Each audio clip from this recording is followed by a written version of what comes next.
একদিন হযরত উম্মে হানি রাদিয়াল্লাহু তাআলা আনহা রাসূল করিম সাল্লাল্লাহু আলাইহি ওয়া আলিহি ওয়াসাল্লামকে বললেন, ইয়া রাসূলুল্লাহ, ইয়া হাবিবাল্লাহ, আমি তো বৃদ্ধ হয়ে যাইতেছি, আমাকে এমন কিছু আমল বলিয়া দিন যা আমি খুব সহজে আমল করিতে পারবো। রাসূল করিম সাল্লাল্লাহু আলাইহি ওয়া আলিহি ওয়াসাল্লাম বললেন, তুমি 100 বার সুবহানাল্লাহ পড়ো, ইহার সওয়াব তুমি 100 আরবি গোলাম আজাদ করে দেওয়ার সমতুল্য।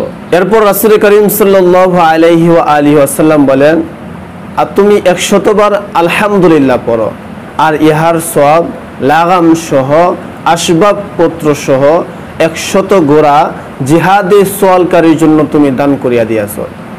আল্লাহু আকবার তুমি 100 বার পড়ো, ইহার সওয়াব 100 উট আল্লাহর রাস্তায় কুরবানি করার সওয়াব তুমি অর্জন করছো। এরপর রাসূল করিম সাল্লাল্লাহু আলাইহি ওয়া আলিহি ওয়াসাল্লাম বললেন, তুমি 100 বার লা ইলাহা ইল্লাল্লাহ পড়ো, ইহার সওয়াব আসমান এবং জমিনের মাঝামাঝি যত ফাঁকা জায়গা আছে সমস্ত ফাঁকা জায়গা আল্লাহ তাআলা ভরিয়া দেয়। সুবহানাল্লাহি ওয়া বিহামদিহি।